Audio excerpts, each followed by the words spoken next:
PO prelims 2025 चारों slot हो चुके हैं और बहुत अच्छा एनालिसिस लेके आया हूँ फ्रॉम बालक एकेडमी। और देखोगे तो इस साथ बहुत अलग अलग डिफिकल्ट लेवल के हर एक सेक्शंस आए हैं और सबसे मेजर रोल किस सेक्शन ने क्या किया है वो हम देखेंगे इस वीडियो में। और क्या एक्सपेक्टेड कट ऑफ है, गुड अटेम्प्ट्स क्या है, सब यूट्यूब चैनल्स ने अलग अलग अलग अलग कट ऑफ दे के रखे हैं। तो हम हमारे तरफ से, मैंने खुद ये एग्जाम दिया था और लेट्स सी कि इसका ओरिजिनल कट ऑफ और गुड अटेम्प्ट क्या होना चाहिए। पहले चारों स्लॉट्स को हम कंपेयर करेंगे और फिर डिसीजन पे आएंगे। और आगे कुछ दिनों में जिनका एग्जाम्स है उन्होंने ये एग्जाम्स, ये जो सेक्शन से कैसे अटेम्प्ट करनी चाहिए, कौन से सेक्शन को ज्यादा प्रायोरिटी देना चाहिए, कौन से सेक्शन को कम देना चाहिए, कौन से क्वेश्चंस को टारगेट करना चाहिए, वो हम इस वीडियो में देखेंगे। चलो पहले let's see SBI PO prelims. Okay, screen पर आप देख रहे होंगे। तो ये देखो एसबीआई पीओ प्रीलिम्स में आज ये वीडियो बना रहा हूं आपके लिए। आज संडे है, आप यूटिलाइज कीजिए, एनालिसिस समझिए और अपना प्रिपरेशन चालू रखिए। चलो, चार स्लॉट में एग्जाम्स हुआ, shift 1, shift 2, shift 3, shift 4। Okay, so major हम देखेंगे तो इंग्लिश 40 मार्क्स का था, देन क्वांटिटेटिव एप्टीट्यूड 30 मार्क्स का था, रीजनिंग 30 मार्क्स का था। हर एक सेक्शन 20-20 मिनट का था। ओके, 20-20 मिनट्स का हर एक सेक्शन था। अभी जो जैसे बच्चे फर्स्ट स्लॉट से आए, जैसे फर्स्ट शिफ्ट हुआ तो बच्चों ने रिव्यू दे दिया कि क्वांट बहुत ही टफ है। ओके, ऑब्वियस था, अगर 5 क्वेश्चंस उन्होंने कम किए, सिंप्लीफिकेशन या क्वाड्रेटिक इक्वेशंस या जो भी है एनीथिंग अदर जो मिसलिनियस क्वेश्चंस होते हैं अरिथमेटिक के, उन्होंने अगर कम किए हैं थोड़े बहुत 5 क्वेश्चन, तो वो लेवल तो बढ़ाना ही है उनको। ठीक है, एसबीआई क्या चाहता है कि इस बार की जो इंग्लिश बच्चों का जो वीक सेक्शन है उसका क्वेश्चन उन्होंने बढ़ा दिया है। सो हम इस बार फोकस करेंगे कि क्वांट और रीजनिंग को लेवल हाई कर देंगे और इंग्लिश का लेवल डाउन कर देंगे और क्वेश्चंस बढ़ा देंगे, मार्क्स बढ़ा देंगे। सो इस बार यही हुआ। बच्चे एक्सपेक्ट करके चल रहे थे कि क्वांट और रीजनिंग सिमिलर आ जाएगा जैसे हर बार आता है, नहीं, इस बार उन्होंने पजल्स बढ़ा दिए। सो 22 to 24 के मार्क्स के आसपास पजल्स आए इस बार फर्स्ट स्लॉट में ही। सिमिलर हमने सेकेंड, थर्ड, फोर्थ में देखा है रीजनिंग में।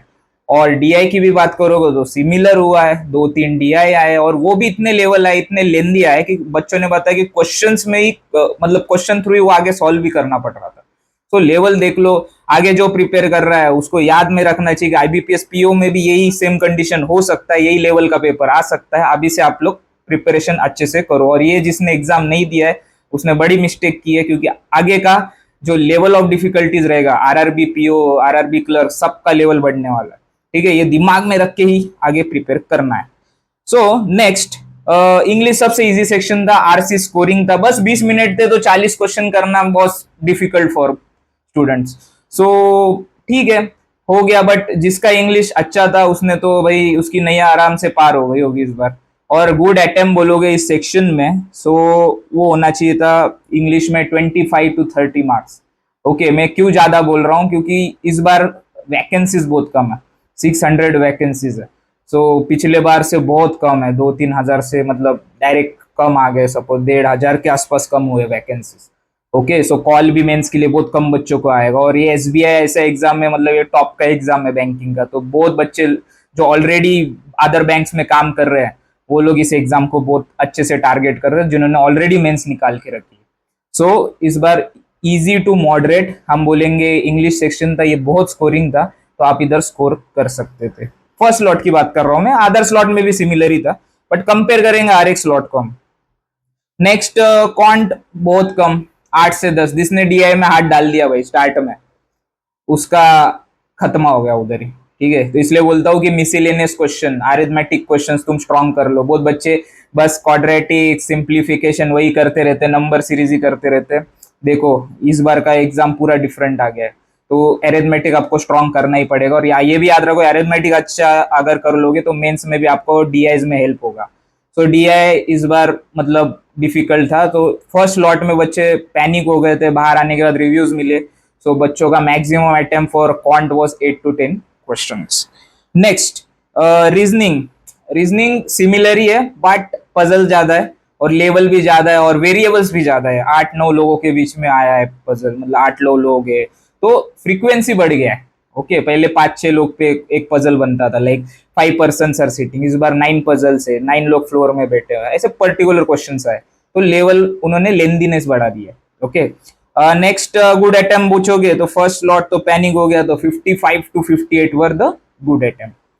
नेक्स्ट शिफ्ट 2, सेम, कुछ डिफरेंस नहीं है, इंग्लिश चारों स्लॉट में सिमिलर ही है, तो हम मेजरली क्वांट और रीजनिंग की बात करेंगे। क्वांट में इस बार थोड़ा सा बच्चों को डीआई करने में आसान गया, जो रिव्यूज मिला है इसमें 1-2 क्वेश्चन उनको एक्स्ट्रा सॉल्व हुए, जो 8 से 10 जो अटेम्प्ट्स थे वो 10 से 13 हो गया। ओके, और रीजनिंग भी थोड़ा सा इजी हो गया, पहले स्लॉट का थोड़ा सा रिव्यूज आ गया था बच्चों को भारी, तो उनको दिमाग में बन गया था कि हाँ थोड़ा हाई है, तो हम लोग थोड़ा स्पीड बढ़ा के कर सकते हैं, और एक्यूरेसी बहुत मैटर करेगा इस बार।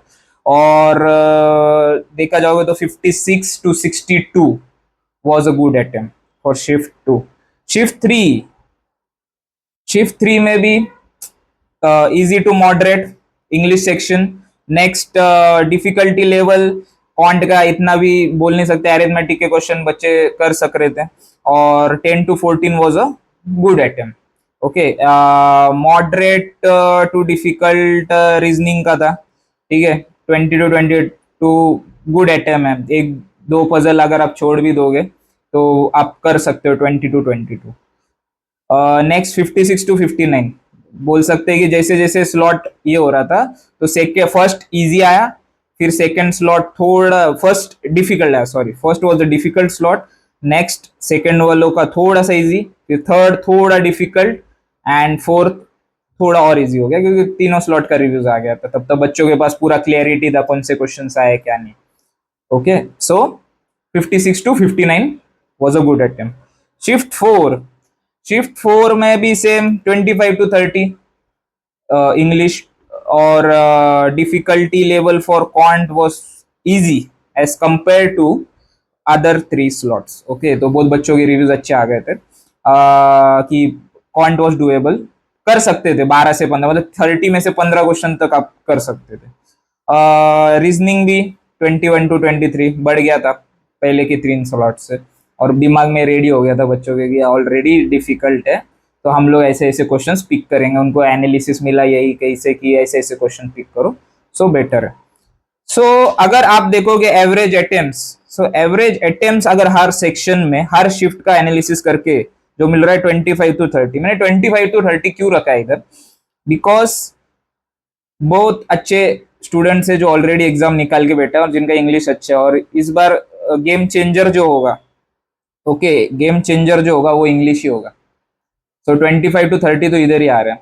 और नेक्स्ट क्वांट में 10 से 13 क्वेश्चंस, एक्यूरेसी 100%। ओके, इंग्लिश के लिए एक्यूरेसी 90 to 95, इसमें अगर होगा तो नहीं आ पा रहे। रीजनिंग में भी 20 to 23 were the good attempts, इतना आना ही चाहिए था, और एक्यूरेसी 100%। ये एग्जाम ऐसा नहीं कि फटाफट करते हो, इस बार ऐसा पजल नहीं आएगा तुम लोग ABCD ऐसा डायरेक्ट फैक्चुअल दिया है डायरेक्टली लिंक करके कि तुम कर लोगे, नहीं ऐसे नहीं था, बड़ा लेंदी पजल था, तो बच्चों को ढूंढना पड़ रहा था, पॉसिबिलिटी टाइप भी बन रहे थे, तो डिफिकल्ट था। ओके, लेंदी था, पढ़ने में ही टाइम लग रहा था, सो इस गेम चेंजर था। अभी नेक्स्ट कॉम्बो, कॉम्बो की अगर हम बात करेंगे तो क्वांट प्लस रीजनिंग दोनों का कॉम्बो पकड़ोगे तो 35 क्वेश्चंस क्वांट और रीजनिंग, प्लस 25 अगर आपको इधर से आ रहा है इंग्लिश से, तो आपका टोटल अटेम्प्ट होना चाहिए 60। एक्यूरेसी दोनों को मिला के, कॉम्बो प्लस इंग्लिश को मिला के अगर 90 आ रहा है, तो 55 के आसपास आपका स्कोर आना ही चाहिए।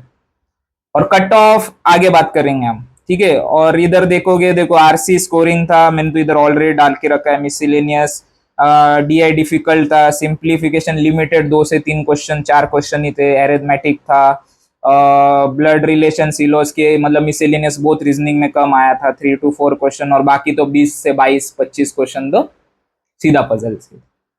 नेक्स्ट, अभी सर बेस्ट अप्रोच क्या होना चाहिए जिनका आगे का स्लॉट है, जिनके आगे के दिनों में एग्जाम है, तो याद रखना स्कोरिंग सेक्शन रहेगा हमारा इंग्लिश सेक्शन, नेक्स्ट आपको फोकस रखना है रीजनिंग सेक्शन पे, उसके बाद आपको फोकस रखना है क्वांट पे।